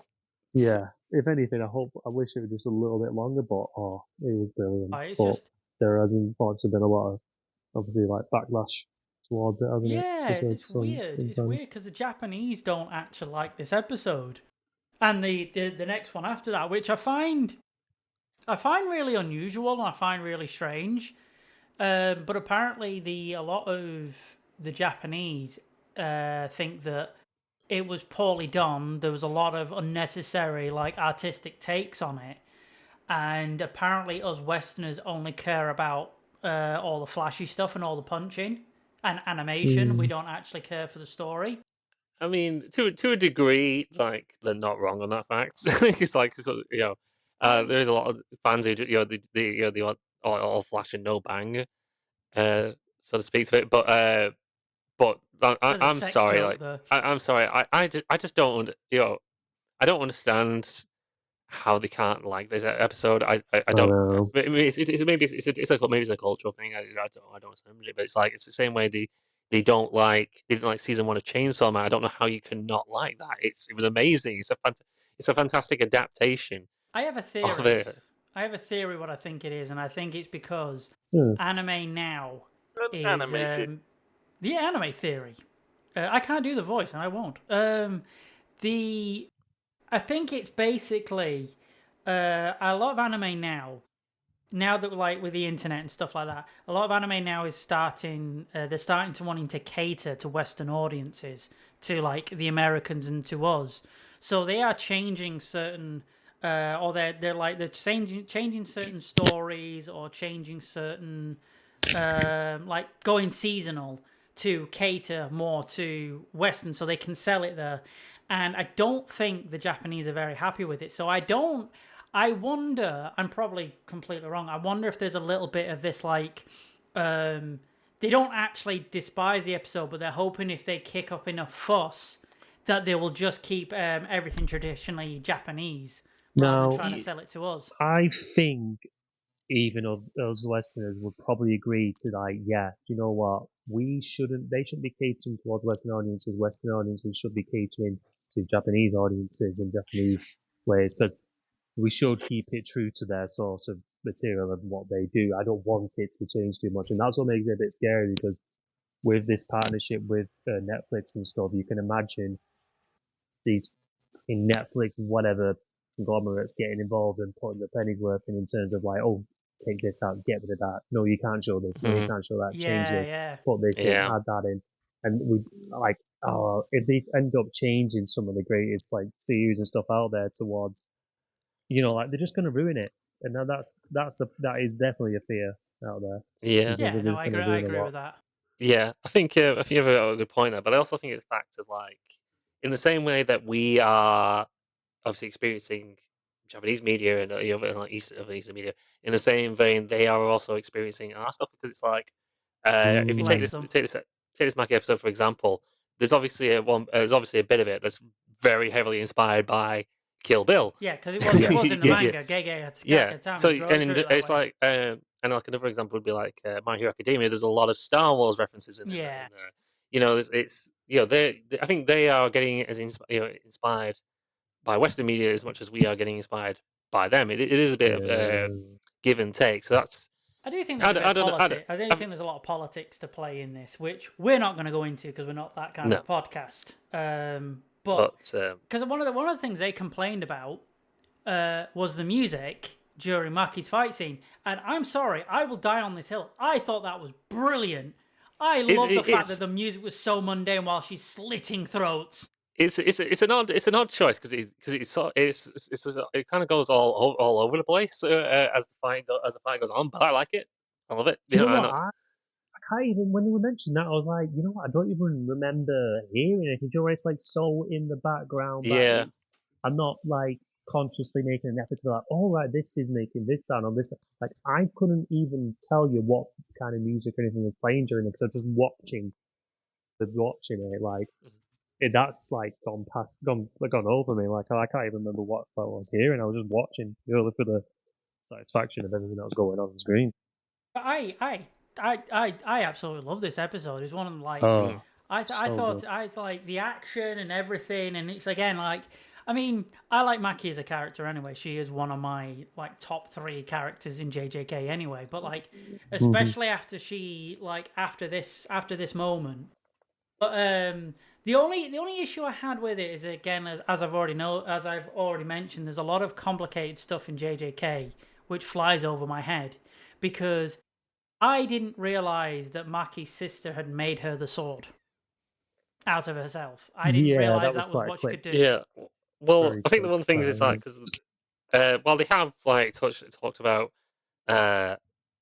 Maki's relationship with obviously with her family before, his sort of relationship with her sister is not as much. It was only like a little bit in season 1, and also like we also kind of forget that because again it's only briefly mentioned that she has the ability to create things because I think she only ever does it in a fight against Nobara where she can only make something the size of a bullet, which she does. She literally makes a bullet for a revolver, so she tricks people into thinking she has. It's like, did I fire only 6 shots or 5? If you're lucky, punk. So yeah, it's an easy thing to gloss over, but the other thing as well with this episode is that there's a lot of like subtle little things that would completely go over your head unless someone told you about it. Yeah. Like one of my favorites that I found out from. Honestly, I wish I could like remember what his name is. It's some guy on Twitter that like explains a lot of stuff from JJK, and he's like a fucking wizard for this stuff sort of thing.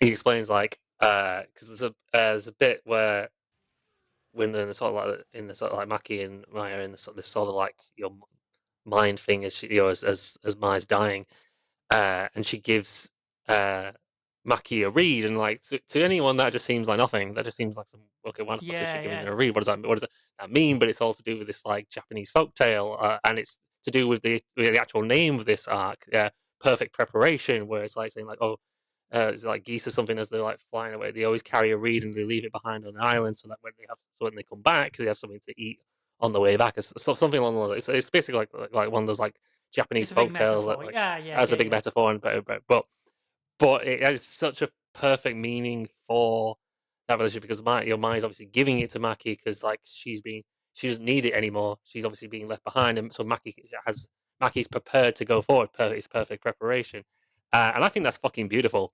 Yeah.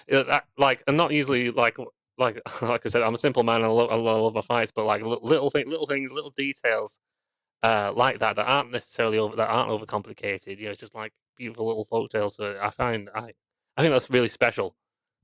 Honestly, Wouldn't it just be funny if she just turned around, she gave her that reef, and then Maki just looked and go, "You didn't keep the receipt, did you?" something for a gun, because that's kind of your specialty. It's like okay, that's odd. Don't think this is going to help me slaughter our bloodline.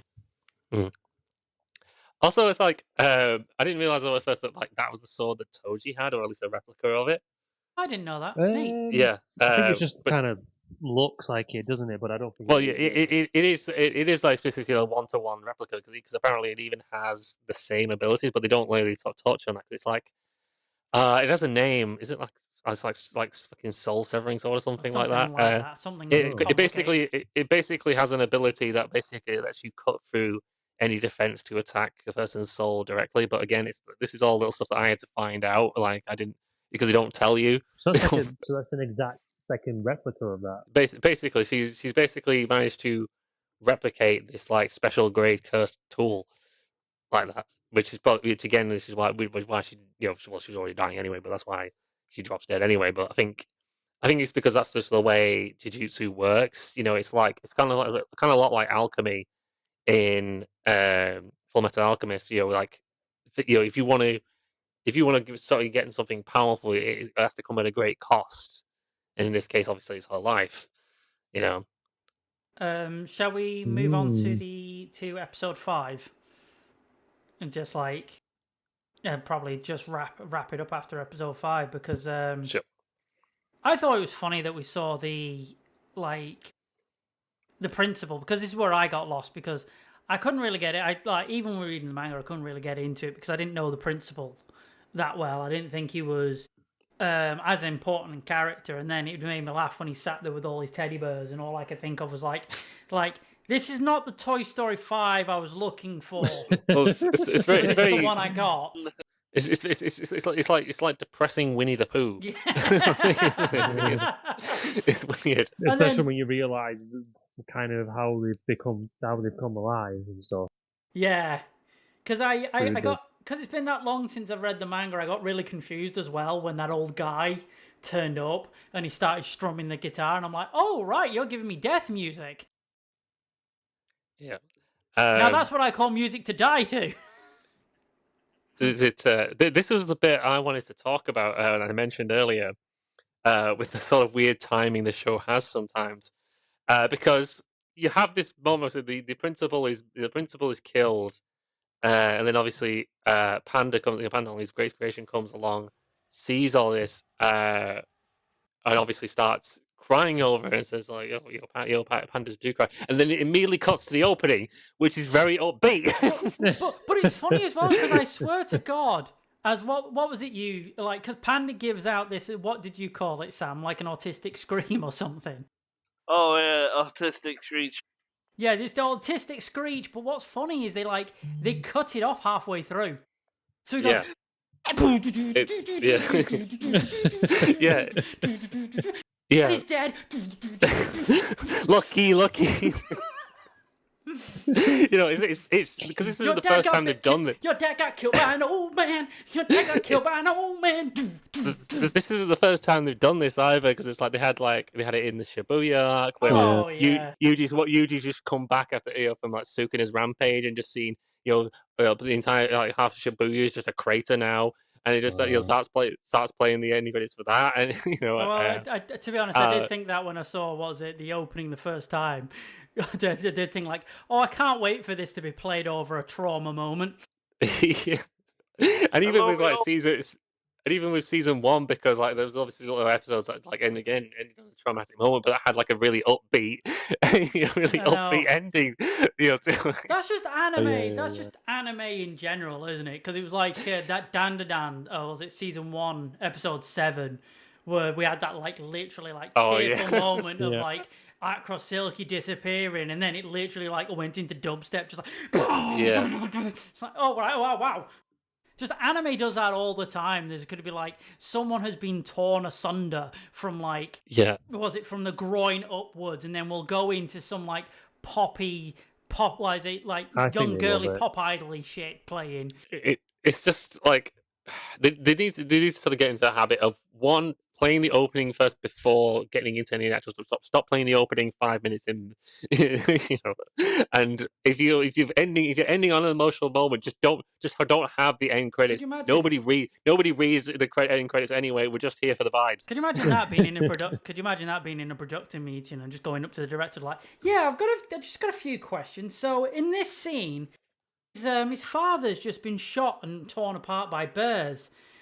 It seems very emotional. I was just wondering, what's the creative idea of playing Taylor Swift? Shake It Off straight after. Do you not think that might be tonally wrong? No, we're just going to go with it because we can't afford it. All right, okay. It's like, we're going to put it somewhere. In the back corner says, I wanted Katy Perry's Hot and Cold. But I got told no. Got told no, we can't afford Katy Perry. So it's just like we had this just like completely this like serious moment, and it's just like completely undercut by the fucking opening to the show. So funny. The episode itself I was quite impressed with, but again, there's a lot of animation stings. There's a lot of animation shots and stuff where I feel very surreal. Like it's just the way it's drawn and the way it's like the cinematography of the scene. Because like even when they're going to the fight club and just walking up just feels so surreal. Like I don't know if that's done on purpose. Like we're living in a dream state, a nightmare, but it was so weird. And then we get to everybody likes him, but I'm not that keen on him, but Hikari, is that his name? Hikari? Yeah. And I'm going to be honest, Yuji and Hikari's first conversation together, and how it's just that one shot, and it's all rotoscoped. I fucking loved it. I Yeah. thought that was so well done. I was like, holy shit, we've hit some indie level, like, Sundance winning shit now. And like the way it's just like there's no cuts, there's no close-ups, it's just locked in this. And I remember there was a scene that was shot like this for a intense thriller where two people have been kidnapped, and it's just one shot and you're just watching them kidnapped, and it doesn't cut anywhere else. And the whole idea was to make you feel uncomfortable. And that's what I liked about this, is because you didn't know, well, unless you've read the manga, but you didn't know how this scene was going to play out. Yeah. And it just looked like they just filmed an actual scene, and the like movement was so fluid. And then, to my surprise, go online, the Japanese didn't like it. Yeah. I mean, it's great because it makes you feel like you said, you're just in that one scope, and it's like you're in the room there with them. Yeah. Mm. You know what I mean? Just watching there, like actually happening. It's great because it's like it's something you definitely don't see anywhere else, much of anywhere else. So it's just different shots and animation. It's just very new. Yeah. And you know what? Good on them. Yeah, it's crazy because, like, I mean, from what I've not read the manga, but I think if I remember, sort of keep seeing about because it's like it's a relatively minor scene in the grand scheme of things. The scene, it's only like it was probably like a few panels in the manga or something like that. But then it's like, but then they just go so hard on this one scene. Like, they had absolutely no reason to whatsoever. But they decided, yeah, you know what? For this one scene, we're gonna do some absolutely crazy shit. You know. Also, did anybody notice there was a little bit of an Easter egg? Yuji looks like he's dressed like DBZ Evolution Goku. Well, no, because like people are pointing. No, people are pointing it's not. But I just noticed that. No, it's because people are pointing because like he's dressed in orange. It's like, Yeah. oh, so it's basically, and Megumi's dressed in blue. So it's basically Naruto and Sasuke, isn't it? You know, Goku and You know. I thought you were Vegeta. going to mention the author, kind of the author's not a mask and Oh yeah, the crowd. Gege Oh, in the no. background of the fight club. Yeah. Everyone was just like, that motherfucker should be in the ring. Yuji needs to punch his lights out. So that was like, that's JJK now. I think that's pretty much like, unless you guys have got anything you wanna talk about, or if there's any like little bit of news, to finish us off, or anybody got anything?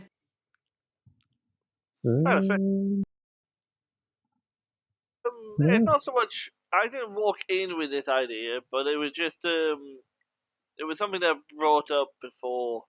Sorry, no time for it. Sorry. Okay. Carry on. I'm joking. But it was when you brought up the idea of like audience expectations, and it reminded me of a trope that I've heard recently called the Tiffany problem. Okay. And it's an interesting. It's a weird film thing where effectively the name Tiffany is considered way too modern, even though it's like a nearly centuries old name. But if you put it in a period piece where it's from, no one believes it. Yeah, I can kind of see what you mean. Yeah. Yeah. And another version of I think a good example of the Tiffany, a modern day version of the Tiffany problem, is Star Wars. Is in the second movie where there's a bit where effectively there's a moment in space, and obviously no sound can travel in space, so the entire moment is completely silent. Yeah. Completely silent, because that's how space works. And there was a flood of complaints because they thought because a lot of the audience members thought the film's audio just cut. Oh, I think I remember hearing about this. Yeah. Yeah. They were fully expecting big explosions, big noises, big this, that, screaming. But because the film obviously wanted, hey, we're going to have this moment of quiet realization, and there's it being in the depths of space. It's we're gonna have this. We're gonna have we're gonna obviously cut out all the sound for it, and it was just like, and there's a problem. There's things like that across the entire series, and it's one of those things of like, how do you balance that when you're making a story? Yeah. Even if you're making like, and I think that's like an issue with some of the abilities of Fire Force, because they do stuff with fire in that shouldn't be. Yeah. And it's like, but then they logic it out, and you have a look at the actual physics, and you're like, oh wait, no, that's an actual physics. Yeah, I mean, we're it's kind of stretching a bit, but I mean, but obviously, a lot of it is like very theoretical, like Shinra's ability to travel at light speed is because basically the heat. It's because it's something to do with like it's like heat expanding the universe and shortening the distance between space, isn't it? He's Jesus. He can do what he wants. Jesus Christ! Right. So, to end this podcast, this episode, what I'm gonna do, I don't know whether this will be a main feature going forward, but to end it, like, we had 3 shows. One of them you got to pick is peak, mid, or trash. So Mizu, Hell's Paradise, Fire Force, Hell's Paradise, Fire Force, JJK. Pick like which one of them was peak, which one was mid, which one was trash. Well, I mean, JJK is obviously peak. Yep. There's not going to be any question about that. Mid would probably be Hell's Paradise, and Fire Force would have. I mean, not that I think Fire Force was trash, but I think just by default it's going to have to be. It's not going to hold up to the other two. Lazy, probably going to be the same. Exactly. Yep. Yeah. Retro. I second that. I can't vote because I've not seen. Your opinion doesn't matter. You didn't vote, so you don't get an opinion. Yeah, you have to abstain. Right. Most of them I've not watched, so I can't really say. Fair enough. So that was our first episode of the pod. Hope you guys liked it. Because Sam knows nothing about anime, he won't be here next week. Retro, fired. Sorry, I keep flipping into your real name. Yep, he's been fired. So I hope you all enjoyed it. And goodbye. Say goodbye, everybody. Bye, everybody.